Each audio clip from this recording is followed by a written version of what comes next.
Pinatayo ng 2 hours dahil tinawag na sir. Meron ngayong isang misgendering incident na tinatawag ang pinag-uusapan sa internet. Matapos, ang isang customer, eto siya, na isang miyembro ng LGBTQIA+ community ay sinasabing nagpatayo daw ng isang waiter sa isang restaurant ng halos 2 oras. Bakit kanyo? Dahil daw minisgender siya o tinawag na sir. Naging dahilan to para yung customer umani ng galit at napakaraming mga memes mula sa mga netizens. Kagaya na lang nito. Ang customer ay na-identify bilang isang local Cebu personality na si Jude Bacalso. Isang writer, former TV personality, at host sa Cebu. Magdi-disclaimer lamang po tayo, no, dahil ito medyo pakiramdam ko marami pong magagalit at manggigigil dito sa ating pag-uusapan ngayong araw. Dito po sa channel natin, we are giving our best to help support our LGBTQIA+ friends and advocate for them. Alam nyo na yan. I just wanna make it clear, if one wants to be gendered as such, hindi naman po ganun kahirap sabihin na, ay ganito, ito yung prefer ko. And in fact, I support it with all my heart. However, hihingi po ako ng kapatawaran kasi medyo majigigi po tayo dito sa ating video ngayong araw. Medyo nainis din po ako nung nakikita ko. Babalikan natin yung palaging inuulit at palaging sinasabi na respect begets respect. Ang respeto, dapat makuha natin yan by giving it. Di ba? Our topic for today may cause a lot of you to be angry, sad, frustrated, and after listening sa lahat ng pag-uusapan natin, I wanna hear your thoughts regarding this issue. Magwa-warn lang po ako ng comments about transphobia para sa ating mga trans brothers and sisters at pagbibigay po ako ng honest opinion ko about this. Pero bago ang lahat, meron po tayong 1,000 GCash giveaway. Sagutin nyo lang yung question of the day natin sa dulo ng video na to. Like, subscribe, at notification bell na rin po kayo. So para mas matalakay natin itong topic ng maayos, 3 side ang papasukin natin ngayong araw. Una, of course, yung side ni John Calderon. Siya yung third person point of view natin sa topic na to. Siya yung nag-post nung nangyari. Siya yung nakakita. Pangalawa, yung mismong taong involved na si Jude Bacalso. And lastly, yung POV nung staff or yung business na involved. So ito yung larawan na naging dahilan kung bakit ang daming tao yung galit sa internet. Makikita mo na parang pinapangaralan ni Jude yung staff na nakatayo dyan. Nagkaroon niya ng samut-saring mga reaksyon. Una, sa mga Cebuano pa lang, di ba? Pero kinalaunan, kumalat na rin hanggang buong Pilipinas. Which is why, ito, pinag-uusapan natin ngayon sa TikTok. Nakikita ko ang dami na nagdi-discuss nito. So, ito yung post ni John Calderon. And as of the filming of this video, meron na siyang 60,000 reactions, 19,800 comments, at 53,000 shares. Needless to say, tad-tad ng galit at angry reactions yung taong involved sa video na to. Ito yung insidente. Sunday, 6 p.m., July 21. Ayon kay John Calderon, this is when the incident happened. Sabi niya, nagpunta raw siya ng Ayala, Cebu, 4 p.m. Ngayon nakita niya tong empleyado nakatayo, kinakausap nitong si Jude, na naka-parade dress. Yun yung ginamit niyang term. Sinearch ko kung ano yung parade dress. Yun pala yung parang forma ng sundalong gano'n na parang pag hindi sila gumagalaw. Ito nga yung si John Calderon.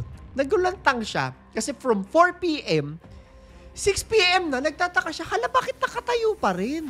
Bakit parang nagtatalakan pa rin sila doon? Dahil dito, hindi na raw siya naging komportable sa kung ano pa man yung mga nakikita niya. At this point, dahil mangingialam na rin siya, this is where the conflict between the parties involved started. Napakaraming series of posts po na nangyayari because of this. Sabi ni Jam, tinanong niya daw si Jude, anong nangyayari? Tatagalogin ko na lang po. Anong nangyayari? Sinagot daw siya. Tanungin mo sa kanya kung anong nangyari. Ang sabi niya, no, na Jude said this in a very sarcastic way. Tanungin mo siya kung anong nangyayari. I think ganun yung tono sa utak ko. So, nung sinabi niya, tinanong niya na ng direkta yung waiter, ano nangyari? Sabi, natawag ko po kasi siyang sir. Ganyan. Dahil dito, gumawa na nga ng post si John Calderon. I think na-feel niya na medyo unfair ito para dun sa staff din, di ba? So, nag-viral yan and this is the reason we are all discussing this here right now. Ngayon, pupunta tayo syempre, to be fair, pupunta tayo sa side ni Jude Bacalso. Baka naman hindi lang pagkakaintindihan, di ba? Baka naman na-amplify lang. After the incident, syempre dahil gumawa nga ng post si John Calderon, syempre, nag-error rin ng side niya si Jude Bacalso. Sabi niya, however pala, this post is deleted. Hindi ko alam kung bakit niya po dinelete. Hindi ko ma-explain sa inyo. Sabi niya, opo, natawag po akong sir. Pero hindi po ako nanigaw ng waiter. Ang mga estudyante at pamangkin niya raw, tito yung tawag sa kanya. So, hindi naman daw siya masasaktan ng ganun kadali lang dahil lang na misgender siya. Hindi na raw bago sa kanya. Sabi niya, if it is an honest mistake, then I will take this as an opportunity. Yun daw yun. Okay, nagkamali to. I think, paraan to para maituro ko. Ito yung misgendering. Sa tingin ko, ganun yung side niya. Ito pa lang si Jude Bacalso, ha? Sabi niya, pinost niya, flinex niya, na close pa daw siya dun sa restaurant owner. Yung owner pala is trans woman din. And the reason kung bakit tumagal sila, I'm just guessing, is because gusto niyang ipaalam sa owners, eto dapat i-correct agad itong ganito. So, kaya tumagal ng 2 oras na nakatayo doon yung staff. Sabi niya, andun yung supervisor nung diniscuss. Sabi ko, mag-gender sensitivity seminar sila. Ayun, yung chika niya. So, yung pala yung kwento niya. However, umpisa pa lang to and this will be a series of events. Idadagdag pa siya dito right after everything that happened. Pero babalikan natin yan mamaya. Punta natin yung restaurant. Eto ha. Mapapatanong ka, teka, sino kayang kakampihan nila dito? Siyempre, on the business side, di ba? Customer is always right, sabi nga nila. Pero kailangan mo rin protektahan if naaapakan yung empleyado mo yan eh. 'Di ba? Kailangan mo i-defend. So titingnan natin kung ano yung stand nila dito. Alam mo, nag-publish naman sila ng official statement nila. Sabi nila, rest assured that we are educating our people and placing their welfare of utmost priority. Inupo daw nila to, no, si buong staff at pinag-usapan. Alam nyo ha, magalit man kayo sa akin, okay na naman talaga, no, na napag-uusapan ng gender sensitivity para mas naiintindihan natin yung mga kapwa natin na hindi natin naiintindihan. Hindi ako trans, so hindi ko po hindi naiintindihan ng buo yung experience nila. Pero if given the chance na ma-educate ako, bakit hindi? Diba? Para bati-bati tayong lahat. Humingi sila ng sorry sa mga tao rin daw na nasa loob kasi I could only imagine na sobrang uncomfortable to, hindi lang para sa kanila, para dun sa waiter, kundi sa mga nanonood. Siyempre gusto mo lang kumain at mag-enjoy kaya nga tayo kumakain sa labas. Sabi nila, wala ring lugar ang diskriminasyon sa resto nila. Plus points. Diba? Dapat may empathy talaga tayong lahat. Pero, sa isang follow-up post, I think kinabukasan nila pinost to, sinabi nila, sinusuportahan namin yung staff namin at lahat ng team na nandoon. Na hindi lang yung customer, kundi pati empleyado, dapat parehas nagkakaroon ng respeto. Tama rin po yun, di ba? We are taking steps to better handle these situations moving forward.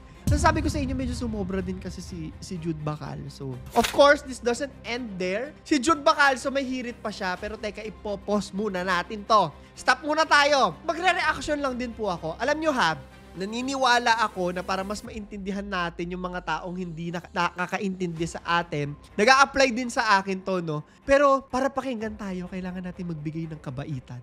Ayan ang kulang sa ating lahat. Aminin na natin, especially when it comes to gender sensitivity, we were all raised in a way na hindi natin naiintindihan yung lahat ng mga bagay na yan. Na pag trans ka, joke ka, pag bading ka, ikaw yung laman ng mga joke, ikaw yung punchline, diba? Kaya, growing up, talagang lahat tayo ginagawang katatawanan, pero may nararamdaman din kasi sila, di ba? Importante rin na pinakikinggan natin, bakit kayo nasasaktan pag mali yung nami-misgender? Lahat naman tayo actually. Tawagin mo akong ma'am, maaano rin ako eh. Hala, mukha ba akong ma'am? Di ba? Ang feeling ko ha, alam naman ng waiter na nagkamali siya. And I think, hula ko lamang po ito, pero hindi naman ito ginawa ng waiter para mambastos. And kung nagkamali man po, it's something na pwede nating gawin or pwedeng short and sweet conversation lang ng 10 minutes. Ganito po kasi yung nararamdaman ko. Pag tinatawag akong sir, mas naintindihan ka pa ng tao, diba? Pag binastos ka, ayun, sige, banatan mo. Pero pakipaliwanag muna natin ng mahinahon. Naniniwala ako na yung 2 hours, overkill. Overkill talaga siya for me. And kung gusto talaga i-push yung gender sensitivity, pwede namang after ng trabaho, diba? Or since close naman sila na may-ari, dun i-discuss. Diba? Close naman pala sila eh. I have the utmost respect para sa ating trans brothers and sisters. Recently na nakikita ko rin yung pain nila kung na pinagpapapatay sila. Nakikita natin yung ganyang mga bagay na naliliwanagan ako sa ganyang mga bagay. Kaya dapat talaga inaalam din natin yung kwento nila. I just wanna hope na pagdating sa ganitong mga issue, hindi natin to ginagamit para i-amplify or gawing rason for our homophobia and transphobia. Yun lang yung request ko. Pero I want to be clear, parang too much po at mali talaga yung ginawa nitong si Jude Bacalso. Anyways, dahil dyan, naglabas na rin ng memes, hatred at opinion yung mga tao. At si Jude, naglabas siya ng post. Ang sabi niya, nakausap niya na raw yung restaurant, no? Pinag-usapan nila, sit down.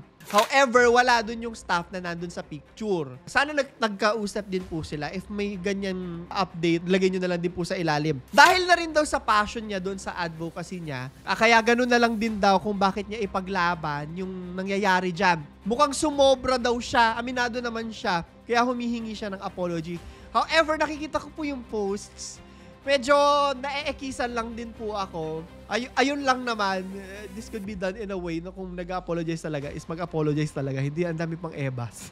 Yung lagi sa akin. Okay, so para sa question of the day natin, tatanungin ko kayong lahat ha. And I want you to answer honestly. Kung kayo ba yung mami-misgender, paano nyo iha-handle? Huwag niyo po kalimutan na mag-like, subscribe at notification bell. At meron po akong Instagram. Follow din po kayo doon at Facebook page. So yun lamang po. Ito si Clara the Third. At ito ang aking kwento.